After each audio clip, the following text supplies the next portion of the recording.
Hey guys, Bob here from Old Man Revolution, where I motivate, educate, and inspire middle-aged men to eat like men, train like men, and live a life that they themselves have designed.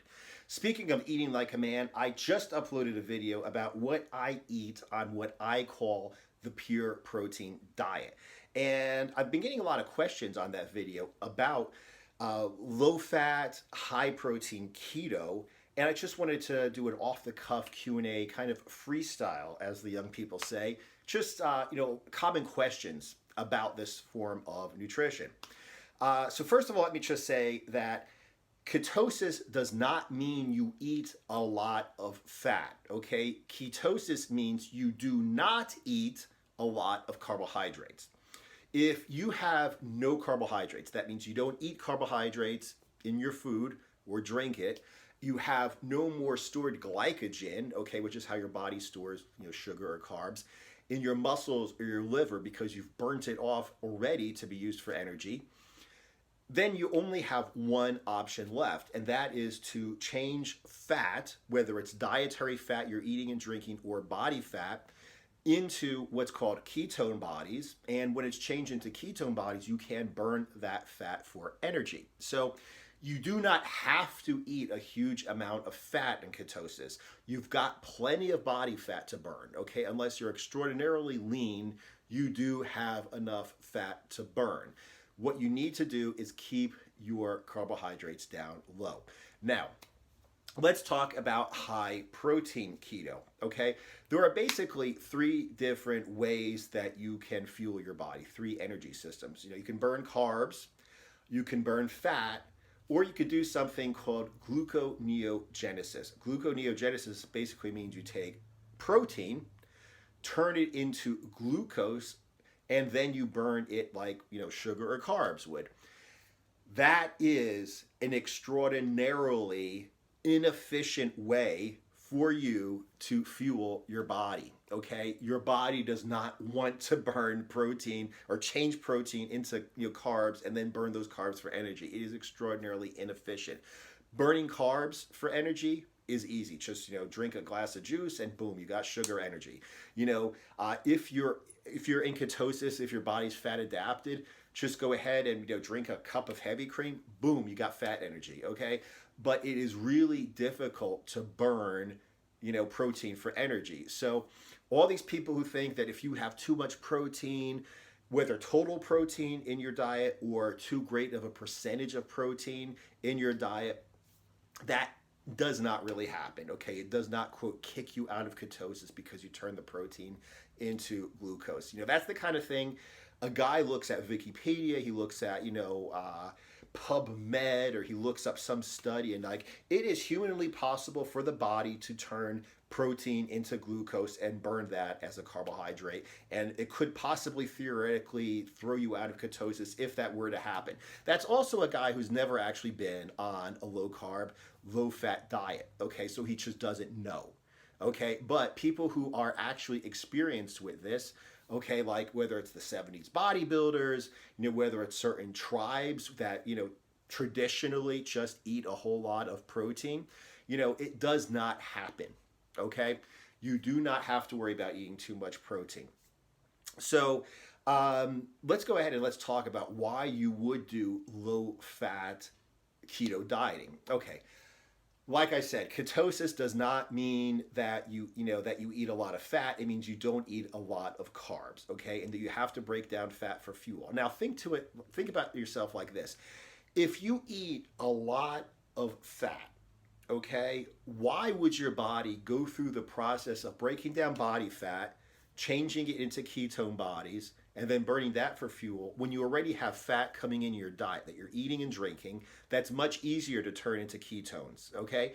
If you're eating a lot of fat, you do not have to burn a lot of body fat, even if fat is your primary source of fuel, okay?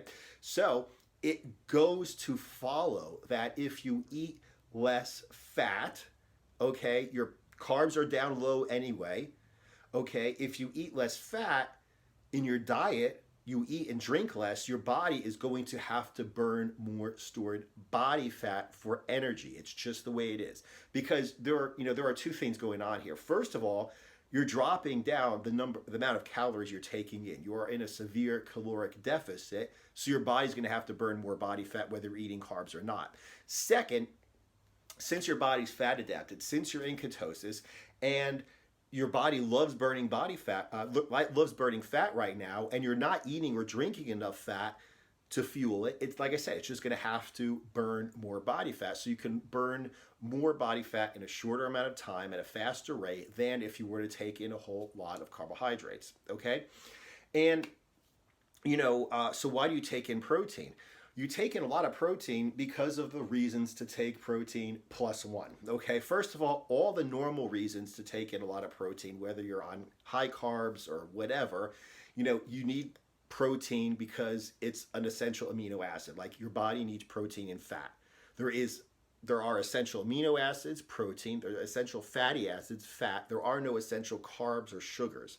So your body doesn't really need carbs or sugars, but your body does need fat and your body does need protein. So if you were to go ahead, you need at least a little bit of protein anyway. Plus, your body needs protein to rebuild muscle, to rebuild organs. Plus, if you're doing strength training, your body needs protein to rebuild the muscles you're damaging in the gym, okay? So those are all reasons why you need protein. Beyond that, if you are going to be on a low calorie, low carb, low-ish fat ketogenic diet, you also just need something in your stomach. You just need something to satiate your hunger. So, if I could go ahead and take in, 220 calories, okay, of chicken, okay, which is basically 47 grams of protein, 3 grams of fat, and like no carbs whatsoever. Compare that to a 200 calorie chocolate bar, which is a bunch of sugar. It's going to spike your insulin. Plus, like I said, it's just sugar and carbohydrates, okay? So what you're basically talking about here is the 220 calories you get from the chicken breast are going to be protein that's going to satiate your hunger. It's not going to trigger any carbohydrate addiction like I have, for instance. It's going to protect your muscles. It's going to repair your muscles if you go to the gym. Plus, it's going to satiate your hunger. And protein is really hard to store as fat, and it's really hard to burn as energy. So unlike the sugar that you're going to get from the candy bar, if you just have a chicken breast, your body is still going to have to stay in a fat burning mode because there's no carbs present. Your body is going to have to burn more body fat because, like I said, it's really difficult to burn protein for energy. So your body's going to be like, great, nothing to eat. I'm going to have to eat body fat, which is fine. Now, there is something called the PSMF model, protein sparing modified fasting model. I've done videos on this one before. What it basically is, doctors looked at some people that were so obese, it was literally healthier for them to starve themselves thin than to stay that obese. And that's what they did. They had people just literally go on a water, literally on a starvation diet, just water. And what happened is they started losing serious amounts of muscle, okay? Very unhealthy. So then the doctors were like, well, let's give them some protein, okay? Because like I said, fat you can burn for energy, carbs you can burn for energy. Protein's very difficult to burn for energy. So let's give them protein to maintain their muscle mass, so they at least do that, but they're still not getting in really any calories to speak of because pure protein is going to be very low calories. And it is also going to be very difficult to burn that for energy or store it as body fat. Protein is like nothing, basically, okay? It just builds muscle and that's it. So anyway, they did that in the form of shakes, and I think they used like a rubbish form of shake. Like it was like collagen protein that doesn't really work. And then once again, they had the same problem. Even though they took in protein shakes, they were still having the same problem of, just muscle atrophying. So they said, listen, let's go ahead and get like really lean meat and give them basically some pure animal protein. And that was the basis of PSMF. You should not go on a PSMF diet unless you're monitored by a doctor.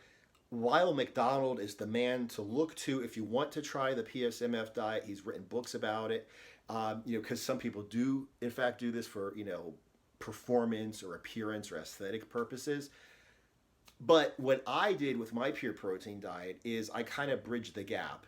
I based it on eating a lot of protein. I based it on getting your body fat adapted beforehand, something that Lyle McDonald never did. I have you get your body fat adapted first, Then when you're fat adapted and your body's burning fat anyway, then you cut down the fat you're eating. So that's an important difference. And also, I still have you taking some fat in. It gives you a little bit of energy. It satiates your appetite.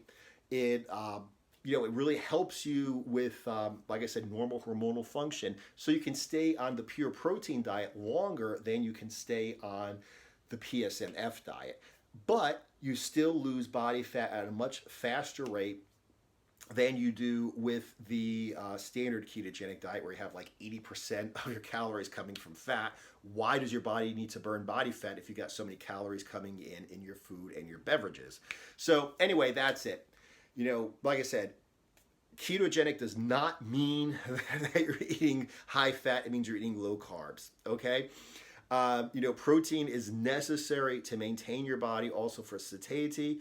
It's better to have a little bit of fat for, to satiate your hunger once again, give you a little bit of energy, but not too much, so you still have to burn most of the fat on your body for energy as opposed to your dietary fat. And another thing I want to say is, this is not the kind of diet that you can stay on forever, okay? This was never meant to be that kind of a diet. It was basically get your body fat adapted, jump on the pure protein diet, lose a lot of fat in a short amount of time, and then transition out of it, okay? I've been on this diet for an entire week now. I feel great. I might stay on it for another week. We'll see. If you want to know how I do on a day-to-day basis, follow me on Instagram. That's where I'm doing my check-ins, showing some of my meals, etc., etc. But I might go on this for another week. We will see. If I start to get to the point where I'm hungry, mood kind of suffers, lacking energy in the gym, then I might have to switch things up. And if I'm not as lean as I want to be, I'll either do keto cheat meals, which means I'll do fat refeeds instead of carb refeeds. I might do fat cycling, where on hard workout days I'll eat more fat, therefore more calories, but not enough to actually increase my body weight on, and I'll stay on the pure protein diet on the days where I have a day off from the gym, or maybe just abs, or maybe just cardio, etc. So anyway, if you're interested in learning about this low fat and high protein keto, go ahead and follow me on Instagram. Just look for Old Man Revolution. And if you're really interested in learning how all of this stuff works, check out theanaerobicsfraternity.com. I'll have a link below. Recently, I just uploaded a whole video course, complete course. It's like 7 videos on exactly how to get your body fat adapted before you go on a ketogenic diet, especially something like the pure protein diet, or if you want PSMF. So definitely check out the fraternity. Plus, in the fraternity, not just all of my diets, but you also will find a forum where you can actually post your before pictures, any questions you might have, any problems you might have. And I can't make a new diet for everybody, but if you put up what you've been doing and what your problem is, I will be able to point you in the right direction and tell you what mistakes you're making. So all my information plus feedback from me, the Anaerobics Fraternity, check it out, link below this video. I appreciate all the feedback from my last video about the pure protein diet. And if you guys have any questions, just comment below and I'll be sure to get back to you. Aside from that, thanks for watching. I will see you guys in the next video.